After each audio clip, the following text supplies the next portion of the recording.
जय श्री राधे। पूज्य श्री सद्गुरुदेव भगवान के चरणों में प्रणाम। आज पूज्य श्री राधा बाबा कहते हैं, जीवन में एक बात कर लेने पर सारा दुख मिट सकता है। वह बात है भगवान की कृपालुता पर विश्वास कर लेना। सच मानिए, जैसे सूर्य में अंधकार देने की शक्ति नहीं, वैसे ही विनोद की भाषा में यह कहा जा सकता है कि भगवान में किसी का अमंगल करने की शक्ति नहीं है। उनका प्रत्येक विधान कृपा से ही भरा होता है, चाहे उसका स्वरूप बाहर से कितना भी भीषण क्यों ना हो। इसलिए आप किसी भी परिस्थिति में घबराएं नहीं। शरीर बीमार हो रहा है, यह बात बाहर से बड़ी दुखद प्रतीत होती होगी, किंतु इस बीमारी के पर्दे में प्रभु का कितना मंगलमय विधान काम कर रहा है, इसकी कल्पना भी आपको अथवा किसी को होनी कठिन है।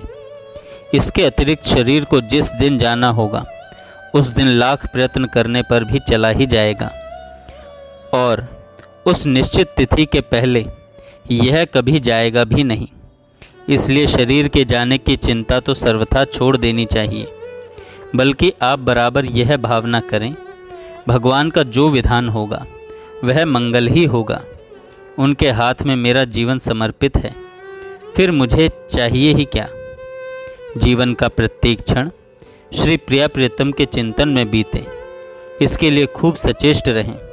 इस अनमोल जीवन के समाप्त होने से पहले ही श्री प्रिया प्रियतम को मन में बसा लिया, तब तो सब कुछ कर लिया, नहीं तो सब कुछ करके भी जीवन व्यर्थ ही समाप्त हो गया। यह सर्वथा सच्ची बात है। भगवान की स्मृति निरंतर बनी रहे, इसी में जीवन की सफलता है, इसी के लिए चेष्टा करनी है। अनमोल जीवन को दूसरों की पापमयी बातों को देखने सुनने में मत खोइए। दूसरे के दोषों की ओर से दृष्टि मोड़कर प्रिया प्रियतम के चिंतन में मन लगाइए, यही सार है। प्रिया प्रियतम के रूप सागर में मन को डुबा दें। मन को उस सौंदर्य समुद्र में सर्वथा मिलकर एकमेव हो जाने दें।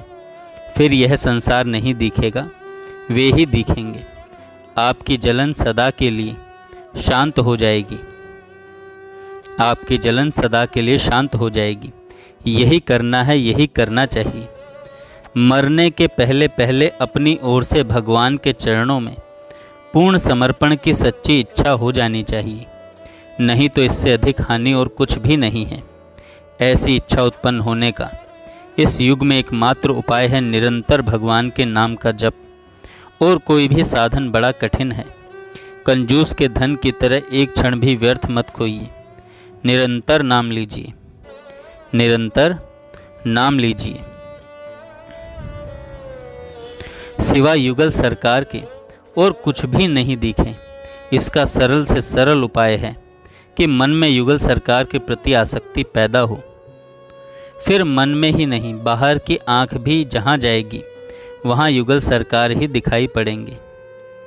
वस्तुतः युगल सरकार के अतिरिक्त देखने के लायक कोई और वस्तु है भी नहीं, पर हम लोगों का मलिन मन इस बात को नहीं मानता, इस बात को नहीं मानता। यही बड़ा दुर्भाग्य है। शरीर क्षण क्षण विनाश की ओर बढ़ रहा है, यह प्रत्यक्ष है, पर विनिष्ट होने से पहले इसे यथासंभव इस अवस्था में अवश्य रखना चाहिए कि यह अपने में रहने वाले मन को प्रिया प्रियतम की ओर बढ़ते समय कहीं उद्विग्न ना कर दे। मन जिस क्षण वास्तव में प्रिया प्रियतम को पकड़ लेगा, उस समय तो इसकी संभाल की आवश्यकता नहीं रहेगी। संभाल करेगा भी कौन? संभाल करता है मन, किंतु वह तो प्रिया प्रियतम से जा जुड़ा। अतः उस परिस्थिति में शरीर का जो होना होगा हो ही जाएगा, हो ही जाएगा। खूब मौज से श्री कृष्ण का निरंतर चिंतन कीजिए। सब काम एक तरफ और भगवान का चिंतन एक तरफ। सब काम एक तरफ, भगवान का चिंतन एक तरफ। इतनी सी प्रार्थना है कि नाम अधिक से अधिक जपिए। श्री कृष्ण बड़े दयालु हैं, लेकिन परीक्षा भी अवश्य करते हैं। साथ ही इनके दरबार से कोई निराश नहीं लौटता। यह बात कभी नहीं भूलनी चाहिए। जय श्री राधे। जय श्री राधे।